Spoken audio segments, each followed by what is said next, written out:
China on Thursday denounced a new Indo-Pacific security alliance between the United States, Britain, and Australia, saying such partnerships should not target third countries and warning of an intensified arms race in the region.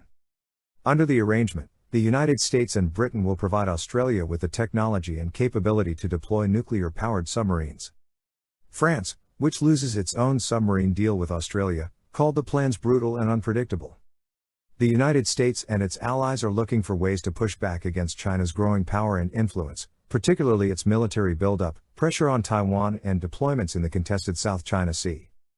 United States President Joe Biden, British Prime Minister Boris Johnson, and Australian Prime Minister Scott Morrison did not mention China by name in the joint announcement, and senior Biden administration officials, who briefed reporters ahead of time, said the partnership was not aimed at countering Beijing. But Chinese Foreign Ministry spokesman Zhao Lijian said the three countries were severely damaging regional peace and stability, intensifying an arms race, and damaging international nuclear nonproliferation efforts. Johnson said the pact was not meant to be adversarial and said it would reduce the costs of Britain's next generation of nuclear submarines. The partnership ends Australia's 2016 deal with French shipbuilder Naval Group to build it a new submarine fleet worth $40 billion to replace its more than 2 decades-old Collins submarines, a spokesperson for Morrison told Reuters. France accused Biden of stabbing it in the back and acting like his predecessor Donald Trump. The three leaders stressed Australia would not be fielding nuclear weapons but using nuclear propulsion systems for the vessels to guard against threats. Morrison said Australia would meet all its nuclear nonproliferation obligations. New Zealand Prime Minister Jacinda Ardern welcomed the focus on the Indo-Pacific but said Australia's nuclear-powered submarines would not be allowed in its territorial waters.